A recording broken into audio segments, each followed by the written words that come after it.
கர்ம வினைகளும் அவரவர்கள் பிறந்த ஜாதகத்தில் இருக்கு. நம்ம வேதத்தில் வேதத்தினுடைய அங்கமாக 6 அங்கங்கள் சொல்லப்பட்டிருக்கு. சிக்ஷா, கல்பம், நிருக்தம், சந்தஸ், ஜோதிஷம், வியாக்கரணம் என்று சொல்லி 6 அங்கங்கள் வேதாங்கம் என்று சொல்லப்பட்டிருக்கிறது. வேதத்தினுடைய அங்கங்களாக சொல்லப்பட்டிருக்கு. சிக்ஷா, கல்பம், நிருக்தம், சந்தஸ், வியாக்கரணம், ஜோதிஷம். ஒவ்வொன்றுக்கும் ஒவ்வொரு தேவை இருக்குது. ஞானத்தை அடையக்கூடிய ஞான தேடலில் இந்த 6 அங்கங்களுக்கும் இன்றியமையாத முக்கியத்துவம் இருக்குது. அதில் மொழி, லாங்குவேஜ், பெரும்பாலும் இந்த மெய்ஞானம் சம்ஸ்கிருத மொழியில் எழுதப்பட்டிருக்கிறதுனால அதுக்கு வியாக்கரணம் தேவை. அந்த வியாக்கரணம் இருந்தால் தான், வியாக்கரணம்னா கிராமர், இலக்கணம், அந்த இலக்கணம் இருந்தால் தான் அந்த சாஸ்திரம் என்ன சொல்லுகிறது என்பதை நாம் தெளிவாக புரிந்து கொள்ள முடியும். அதனால் பெரியோர்கள், சான்றோர்கள் இந்த வியாக்கரணத்துக்கு ரொம்ப முக்கியத்துவம் கொடுப்பார்கள். வியாக்கரணத்தை அறிந்தவராக ஒருவர் இருந்தால் அவரை பெரிய பண்டிதர், ஞானி என்று எல்லாரும் போற்றி வணங்குவார்கள். அதே போல தான் ஜோதிஷ சாஸ்திரமும் மனித வாழ்க்கைக்கு வழிகாட்டியாக இருக்கக்கூடிய, அதாவது பிறந்த நட்சத்திரத்தை குறிக்கிறதிலிருந்து இறந்த திதியை குறிக்கும் பொழுதும் இறந்ததற்கு பிறகு திதி ஸ்ரார்த்தங்களெல்லாம் செய்வதற்கும் ஜோதிஷம் வழிகாட்டுகிறது. பிறப்பிலிருந்து இறப்பு வரையும் அடுத்த நிலைகளுக்கும் ஜோதிஷம் வழிகாட்டுகிறது. ஆனால் ஜோதிஷம் வெளியில் சொல்லிக்கிறதுக்கு நமக்கு தயக்கமாக இருக்கும். ஜோதிஷத்தை நீ நம்புறியா, நீ மூட நம்பிக்கை உடையவர் என்று சொல்லி பிறர் கேலி செய்வார்கள். இது பிற்காலத்திலே நமக்கு ஏற்பட்டுவிட்ட நிலை. வியாக்கரணத்துக்கு ரொம்ப உயர்ந்த நிலையை கொடுத்தா அதற்கு இணையாக இருக்கக்கூடிய ஜோதிஷத்துக்கும் ரொம்ப உயர்ந்த நிலையை கொடுத்துத்தானே ஆகணும். அப்போ வியாக்கரணம் பெருசு, ஜோதிஷம் சிறுசுன்னு எப்படி சொல்கிறது? எல்லாமே வேதத்தினுடைய அங்கம்தான், சம அந்தஸ்து உடையது தான்.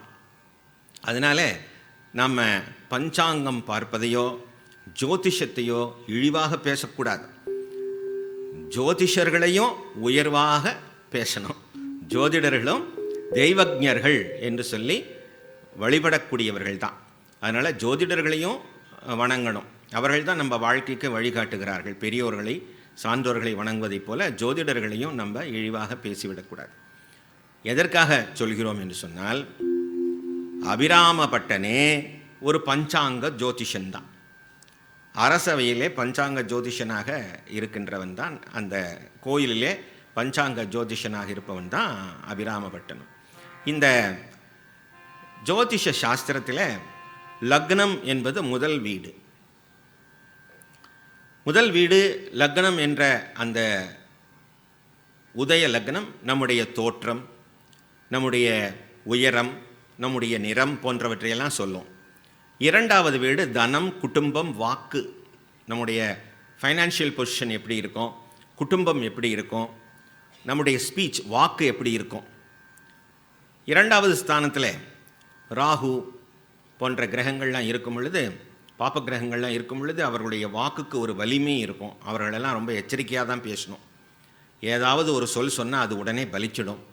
அதே போல் பிறர் மனதையும் புண்படுத்தும்படியாகவும் அந்த சொல் அமைந்துவிடும். இரண்டாவது இடத்துல செவ்வாய், ராகு, சனி போன்ற கிரகங்கள்லாம் இருந்தால் வாக்கு ரொம்ப பலமாக இருக்கும். மூன்றாவது ஸ்தானம் சகோதர சகோதரிகளை குறிக்கக்கூடியதாக இருக்குது. நான்காவது ஸ்தானம் நீங்கள் வசிக்கக்கூடிய இல்லம் எப்படிப்பட்டதாக இருக்கும் என்பதை சொல்லக்கூடியதாக இருக்குது. ஐந்தாவது ஸ்தானம் புத்திரஸ்தானம் என்று சொல்லக்கூடிய நம்முடைய புத்திரன் எப்படி இருப்பான், மகனா மகளா என்பதையெல்லாம் அந்த ஐந்தாவது ஸ்தானம் என்பது சொல்லும். ஆறாவது ஸ்தானம் உங்களுடைய எதிரியை பற்றி சொல்லும். ஆறாவது ஸ்தானம் சத்ருஸ்தானம் என்று பெயர். அப்போ எல்லாருக்கும் எதிரிகள் இருப்பார்களா? எல்லாருக்கும் எதிரிகள் இருப்பார்கள். எதிரிகளை வெல்பவன் தான் அரசன். என்ன எதிரிகள்? காமம், குரோதம், மதம், லோபம், மோகம், மாத்சரியம் என்று சொல்லி சமஸ்கிருதத்தில் ரிப்புகு என்று சொல்வார்கள். ஷட் ரிப்பவஹா, 6 ரிப்புக்கள், 6 எதிரிகள் நமக்கு இருக்கிறார்களாம். பக்கத்து வீட்டுக்காரன்னு சொல்லலை, ஏத்து வீட்டுக்காரன்னு சொல்லலை. காமம், குரோதம், மதம், லோபம், மோகம், மாத்சரியம். மாத்சரியம்னா பொறாமை. இந்த 6 குணங்களை எவனொருவன் கட்டுப்படுத்திக் கொள்கிறானோ, தூய்மை செய்து கொள்கிறானோ, அவன் தெய்வத்திற்கு பக்கமாக செல்கிறான், தெய்வமாகவே ஆகிறான். அந்த பகையை பற்றிய அச்சம் நீங்க இனி வரும் பாடல் பைரவி பஞ்சமி பாஷாங்குஷை என்ற அற்புதமான பாடல். எப்பேற்பட்ட எதிர்ப்புகள் இருந்தாலும், எப்பேற்பட்ட பில்லி சூன்யம் ஏவல் மாந்திரீக யந்திர மந்திர தந்திரங்கள் இருந்தாலும் இந்த பாடலை பாடினால் அத்துணையும் துவம்சமாகும், அத்துணை எதிரிகளும் நீங்குவார்கள். எதிரிகளை வெற்றி பெறக்கூடிய சக்தியை அம்பிகை நமக்கு உபாசகனுக்கு அருளுகின்றாள்.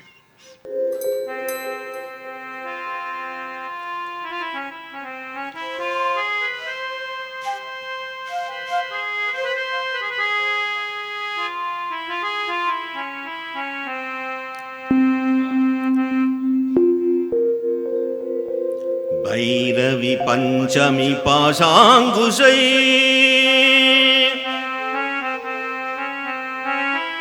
பஞ்சபாணி வஞ்சர் உயிரவி உண்ணும் உயர் சண்டி காளி ஒளிரும் கலா வைரவி மண்டலி மாலினி சூலி வாராகி என்றே செய்ரவி நான் மறை சேர்த்திரு நாமங்கள் செப்புவரே செப்புவரே.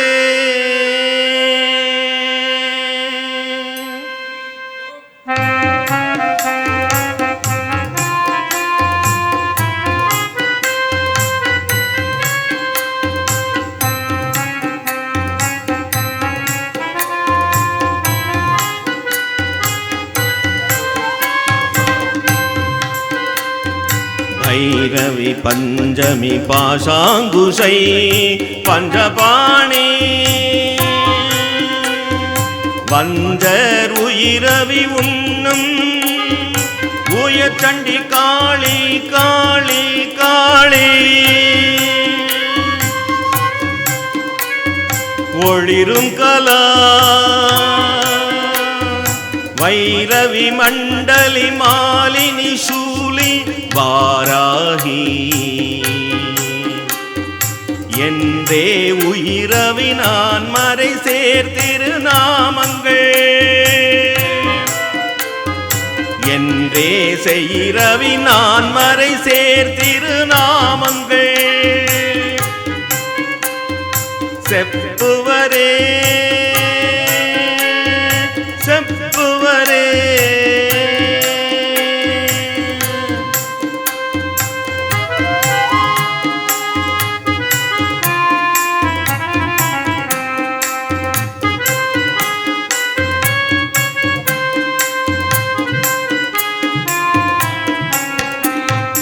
பைரவி பஞ்சமி பாஷாங்குஷை பஞ்சபாணி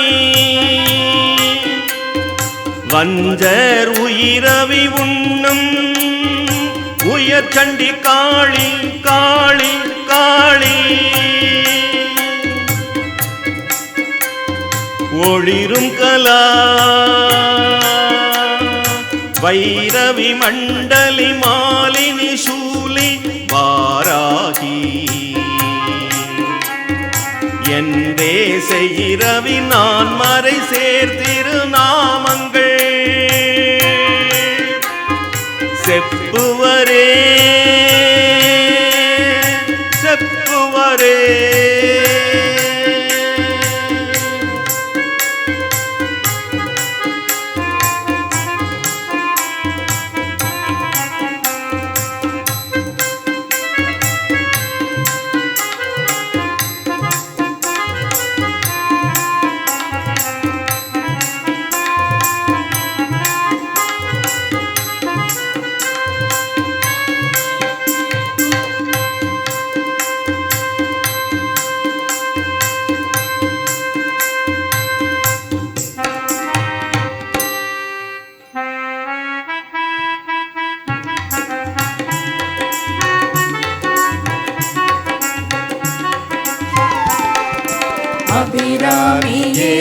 எங்கள் அபிராமியே.